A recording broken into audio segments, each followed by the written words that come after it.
بسم اللہ الرحمن الرحیم للرجال نصیب مما ترک الوالدان والاقربون، مردوں کے لیے حصہ ہے جو چھوڑ جائیں والدین، ماں باپ اور قرابت والے. وللنساء نصیب مما ترک الوالدان والاقربون، اور عورتوں کے لیے بھی حصہ ہے جو چھوڑ جائیں ماں باپ اور قرابت والے. مما قل، چاہے کم ہو جو وہ چھوڑ کر جائیں، منہ او کثر، یا زیادہ ہو.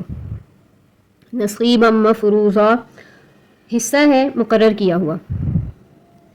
اللہ رب العزت ان آیات میں آیت میراث کے بارے میں بیان فرماتا ہے، حصے مقرر کے بارے میں بیان فرماتا ہے کہ وراثت میں مرد اور عورت دونوں کے لیے حصے مقرر ہیں. حضرت محمد صلی اللہ علیہ وآلہ وسلم کے زمانے سے پہلے یہ رسم تھی کہ بیٹیوں کو وہ چھوٹی ہو یا بڑی ہو میراث نہیں دیتے تھے. بیٹے جو نابالغ بھی ہوتے تھے ان کو بھی میراث نہیں ملتی تھی. صرف مردوں کو جو بڑے ہوتے تھے اور دشمنوں کے مقابلے میں کام کرتے تھے، یعنی مقاتلے وغیرہ کے کام میں، تو وہ وارث سمجھے جاتے تھے، جس کی وجہ سے یتیم بچوں کو میراث سے بھی کچھ نہیں ملتا تھا. ان کے بارے میں یہ آیت اتری جس کا خلاصہ یہ ہے کہ ماں باپ اور دیگر قرابت والوں کے مال متروکہ میں سے، مال متروکہ یعنی وہ مال جو میت نے چھوڑا ہو، اس میں سے مردوں کا بھی، بیٹوں کا بھی حصہ ہے، چاہے وہ بچے ہوں جوان ہوں ان کو حصہ ملے گا، اور عورتوں کا یعنی بیٹیوں کو بھی حصہ ملے گا، چاہے وہ بالغ ہوں نابالغ ہوں، تو ترکے میں سے ان کو حصہ ملے گا. یہ حصے مقرر کیے ہوئے ہیں جن کا دینا ضروری ہے، خواہ مال تھوڑا ہو یا بہت ہو. اب یہاں سے اہل جہالیت کی رسم کہ یتیموں وغیرہ کے جو حقوق ادا نہیں کرتے تھے، ان کی حق تلفی کرتے تھے، اس کو روک دیا گیا اور حقوق کی حفاظت فرمائی گئی.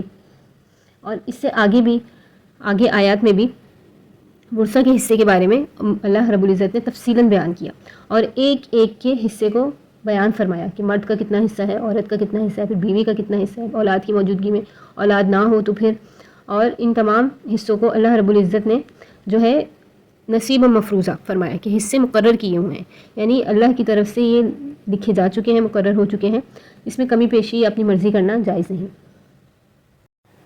وَإِذَا حَضَرَ الْقِسْمَةَ، اور جب حاضر ہو تقسیم کے وقت، کون حاضر ہو؟ اولو القربى والیتامى والمساکین، قرابت والے یعنی رشتہ دار اور یتیم اور محتاج یہ موجود ہوں. فَارْزُقُوهُم مِّنْهُ، تو ان کو بھی کچھ دے دو، کچھ کھلا دو اس میں سے، یعنی جو تقسیم کی جا رہی ہو جب میراث. وَقُولُوا لَهُمْ قَوْلًا مَّعْرُوفًا، اور ان سے کہو معقول بات.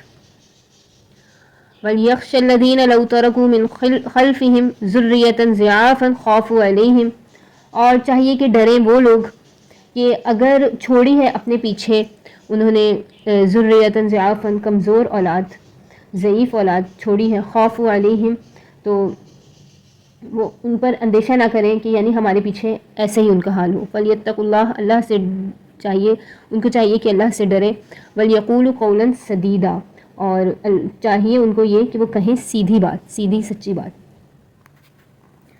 اللہ رب العزت یتیموں کے بارے میں فرماتا ہے، یعنی کہ جب تقسیم کے وقت رشتہ دار، یتیم، محتاج وغیرہ موجود ہوں تو ان کو بھی کچھ اس میں سے دے دو، ان کے ساتھ حسن سلوک رکھو. یعنی کنبے کے کچھ لوگ جمع ہوں جو رشتہ دار ایسے ہوتے ہیں جن کو میراث میں سے تو حصہ نہیں ملتا، لیکن وہ خود یتیم یا محتاج ہوتے ہیں، تو ان کو کچھ کھلا کر رخصت کرو، یا کوئی چیز ترکے میں سے ان کو حسب توفیق دے دو. یا پھر یہ بھی نہیں کر سکتے تو پھر ان کو معقول بات کہو، یعنی ان کو بلا وجہ جھڑکو نہیں اور نرمی سے عذر کر لو. میت نے وصیت بھی نہیں کی کہ ان کو دینا ہے تو پھر ان سے عذر پیش کر دو اور ان سے معقول بات کہو. اللہ رب العزت نے بیان فرما دیا کہ یتیم، مسکین، جو بھی قریب ہیں، قرابت دار ہیں، ان کی بھی رعایت ہونی چاہیے. تقسیم میراث کے وقت ان کو بھی کچھ نہ کچھ دے دینا چاہیے. آگے اللہ رب العزت نے فرمایا کہ یتیم کے لیے ڈرنے کا فرمایا، یعنی اصل میں تو یتیم کے جو ولی ہیں اور جو وصیت والے ہیں درجہ بدرجہ اوروں کو بھی اس کا خیال رہے. مطلب یہ ہے کہ اپنے مرنے کے بعد جیسا ہر کوئی اس بات سے ڈرتا ہے کہ میری اولاد کے ساتھ سختی اور برائی والا معاملہ نہ کیا جائے، ایسا ہی تم کو چاہیے کہ یتیم کے ساتھ بھی وہی معاملہ کرو جو تم اپنی اولاد کے ساتھ پسند کرتے ہو. اللہ سے ڈرو، یتیموں سے سیدھی سچی بات کہو، اچھی بات کہو، یعنی جس سے ان کا دل نہ ٹوٹے، ان کا نقصان نہ ہو بلکہ ان کی اصلاح ہو. وَلْيَخْشَ الَّذِينَ لَوْ تَرَكُوا مِنْ خَلْفِهِمْ ذُرِّيَّةً ضِعَافًا خَافُوا عَلَيْهِمْ، چاہیے کہ ڈرے وہ لوگ کہ اگر چھوڑیں وہ اپنے پیچھے بھی ایسے ہی کمزور اولاد تو ان کو اس پہ ڈرنا چاہیے. یعنی جو یتیم ہیں، محتاج ہیں، مسکین ہیں، تو ان کے ساتھ اچھا سلوک رکھو کہ اگر تمہاری اولاد کل کو یتیم ہو تو تمہیں بھی ایسے برداشت نہیں ہوگا کہ ان کے ساتھ اچھا سلوک نہیں ہو رہا. آگے وعید فرمائی مال یتیم میں خیانت پر کہ جو لوگ یتیموں کے مال میں خیانت کرتے ہیں اس پر وعید فرمائی. ان الذین یأکلون اموال الیتامی، بے شک وہ لوگ جو کھاتے ہیں یتیموں کا مال ظلم کرتے ہوئے، انما یأکلون فی بطونہم نارا، بے شک وہ کھا رہے ہیں اپنے پیٹوں میں آگ. وسیصلون سعیرا، اور ان قریب داخل ہوں گے وہ آگ میں. اللہ رب العزت فرماتا ہے کہ یتیموں کے مال کے متعلق احتیاط کرنے کا حکم، ان کے مال میں خیانت کو بڑا گناہ بتایا گیا. اب آخر میں مال یتیم میں خیانت کرنے پر وعید بتائی گئی کہ جو کوئی یتیم کا مال کھاتا ہے وہ اپنے پیٹ میں جہنم کی آگ بھر رہا ہے، یعنی اس کھانے کا انجام یہ ہوگا کہ وہ آخر میں جہنم میں داخل کیا جائے گا.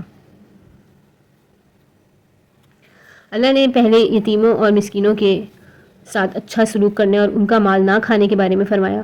آگے تفصیلاً جو ہے حصوں کو، میراث کے حصے داروں کے جو حصے ہیں ان کی تفصیل بیان فرمائی. یوصیکم اللہ فی اولادکم، وصیت کرتا ہے اللہ تمہیں تمہاری اولاد کے بارے میں. للذکر مثل حظ الانثیین، مذکر کو یعنی بیٹے کو دگنا ملے گا بیٹی سے، 2 بیٹیوں کے برابر ملے گا.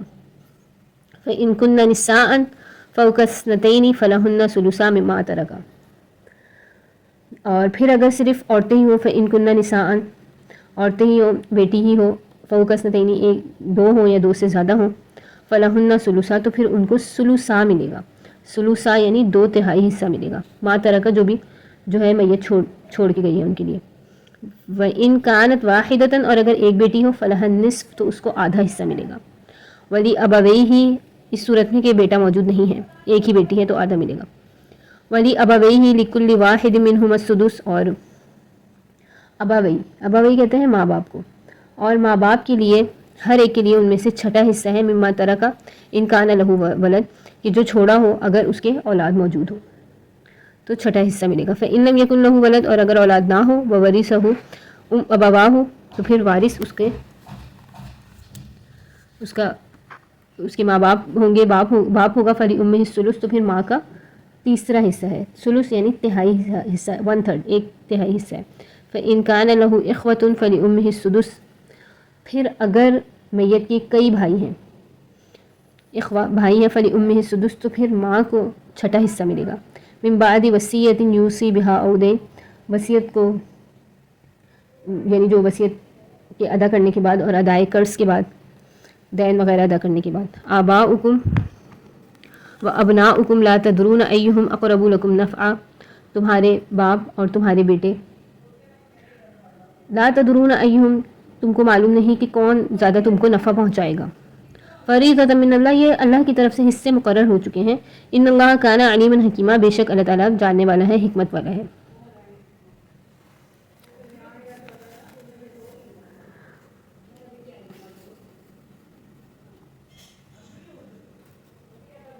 اللہ رب العزت فرماتا ہے کہ میراث کے حصے داروں کے حصوں کی تفصیل یہاں پر کہ یوصیکم اللہ فی اولادکم للذکر مثل حظ الانثیین،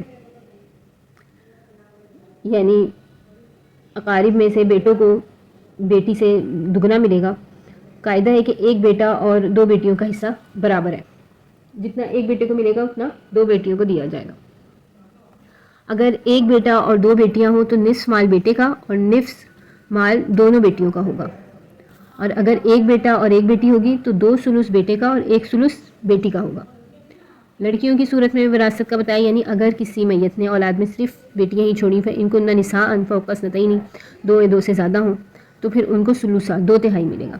یعنی صرف بیٹیاں ہی چھوڑی ہیں، بیٹا نہیں ہے، تو وہ اگر 2 سے زیادہ ہوں تب ان کو 2/3 ملے گا. اور اگر صرف ایک ہی بیٹی چھوڑی ہے تو اس کو میت کے ترکے کا نصف حصہ ملے گا.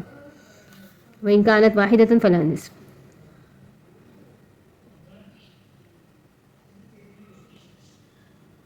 آگے فرمایا کہ والدین کا حصہ. اب ماں باپ کی میراث کی 3 صورتیں بیان فرمائیں. صورت اول کا خلاصہ ہے کہ اگر میت کی اولاد ہو، بیٹا یا بیٹی، تو میت کے ماں باپ کو ترکے میت میں سے ہر ایک کو چھٹا حصہ ملے گا. ماں باپ کو ہر ایک میں سے اس میں سے چھٹا حصہ ملے گا، جو بھی جو ہے ترکہ چھوڑا، اگر اس کی اولاد موجود ہو. اور اگر اولاد نہ ہو تو وارث اس کا باپ ہوگا اور ماں کا پھر تیسرا حصہ ہوگا. دوسری صورت پہلی تو والدین کی صورت یہ بتا دی کہ ماں باپ کی میراث کی 3 صورتیں یہاں پر اللہ رب العزت نے بیان فرمائی۔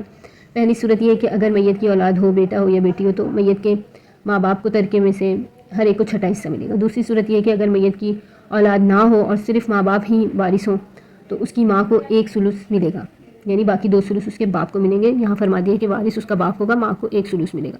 اور پھر اگر تیسری صورت یہ ہے کہ اگر میت کے 1 سے زیادہ بھائی بہن ہوں، خواہ وہ حقیقی ہوں یا صرف ماں باپ سے ہوں، یعنی حقیقی مطلب ماں باپ شریک، اور یا صرف ماں شریک بھائی بہن ہوں، یا اور اولاد کچھ بھی نہیں ہو، تو اب اس کو جو ہے اس کی ماں کو 6 حصہ ملے گا، یعنی باقی سب اس کے باپ کو ملے گا، بھائی بہن کو کچھ نہیں ملے گا۔ اگر صرف ایک بھائی یا ایک بہن ہوگی تو ماں کو 1 ثلث اور باپ کو 2 ثلث ملیں گے، جیسا کہ دوسری صورت میں بھی ہے۔ اللہ رب العزت نے یہ حصے جو ہے مقرر فرما دیے، جس قدر وارثوں کے حصے گزر چکے ہیں سب میت کی وصیت اور اس کے قرض کو ادا کرنے کے بعد دیے جائیں گے۔ وصیت یوصی بہا او دین، اللہ رب العزت نے فرما دیا کہ یہ قرض وغیرہ ادا کرنے کے بعد حصے دیے جائیں گے۔ میت کے مال میں سے پہلے اس کی کفن دفن کا انتظام کیا جائے گا، جو اس سے بچے گا اس کے قرض وغیرہ ادا کیا جائے گا، اور پھر جو باقی بچے گا اس کو میت کی وصیت میں سے 1/3 تک صرف پورا کر کے جو بھی بچ جائے گا وہ وارثوں پر تقسیم کیا جائے گا۔ اس آیت میں 2 میراث بیان فرمائی گئی، ایک اولاد کی اور ایک ماں باپ کی۔ اب اللہ رب العزت نے فرما دیا چونکہ یہ بات تم کو معلوم نہیں کہ کس سے تم کو نفع پہنچے گا اور کتنا نفع پہنچے گا، لا تدرون ایہم اقرب لکم نفعا، کس سے کتنا نفع تم کو پہنچے گا، اس لیے تم کو اس میں دخل نہیں دینا چاہیے۔ جو کچھ کسی کا حصہ اللہ تعالیٰ نے مقرر فرما دیا ہے اس کی پابندی کرو کہ اس کو تمام چیزوں کی خبر بھی ہے اور وہ بڑا حکمت والا ہے۔